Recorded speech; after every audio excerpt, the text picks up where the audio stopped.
இன்றைக்கி லேட்டாக தான் நண்பர்கள் எழுந்திரிச்சேன். அதனால் காலை உணவு பருப்பு குழம்பு 3 முட்டையை சாப்பிட்டு ஒரு மல்டிவிட்டமின் போட்டுக்கிட்டேன். டெய்லியும் சிக்கனும் ஃப்ரூட்ஸும் சாப்பிட்டு சாப்பிட்டு பழகிருச்சு.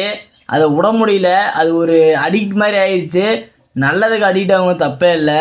நல்லது மீன்ஸ் உடம்புக்கு வந்து நல்லதாக சாப்பிடுங்க, பிரச்சனையே கிடையாது. இந்த மாதிரி கூலிப்பு ட்ரிங்க்ஸ்லாம் தயவு செஞ்சு பண்ணாதீங்க. உங்களோட உடம்புக்கு ரொம்ப கெடுதல். இப்போ ரொம்ப பின்னாடி வருத்தப்படுவீங்க. ஏன்னா நான் பார்த்த வரைக்கும் சொல்கிறேன்.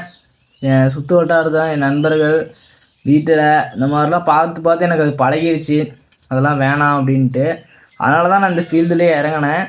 தயவு செஞ்சு உங்கள் உடம்பு நல்லதாக பார்த்துக்கோங்க. வாங்கி வச்ச சிக்கன் கல் மாதிரி ஆயிடுச்சு. ஃப்ரீசர் வந்து ஃபுல்லாக வச்சு விட்டுட்டாட்டுது. இருந்தாலும் கடின உழைப்பு போட்டு சமைச்சிட்டேன். எனக்கு இன்றைக்கி தான் சமைச்சது பிடிச்சிருந்துச்சி. மதியானத்துக்கு அதை சாப்பிட்டு வேலைக்கு போயிட்டேன். வேலைக்கு போயிட்டு அப்படியே டிவி பார்த்துட்டு 4 முட்டையை சாப்பிட்டேன். சாப்பிட்ட 4 முட்டையும் மற்றலன்னு சொல்லி வவுறு கத்துது. அதனால் இன்னும் 2 முட்டை ஒரு ஆப்பிள்லாம் சாப்பிட்டு கூடவே ஒரு லெமன் வாட்டர் ராவாக அடிச்சுக்கிட்டேன். செம்ம போதை ஏறிடுச்சு. ஜிம்முக்கு போயிட்டு ஹெவி ஒர்க் அவுட் போட்டு அப்படியே ஜிம்லேருந்து வந்து நான் வீட்டுக்குலேருந்தே எடுத்துகிட்டு வந்துட்டேன் சிக்கனை. அதை சாப்பிட்டு வேலையை முடிச்சுட்டு வீட்டுக்கு போயிட்டேன். நாளைக்கு பார்ப்போம். நன்றி.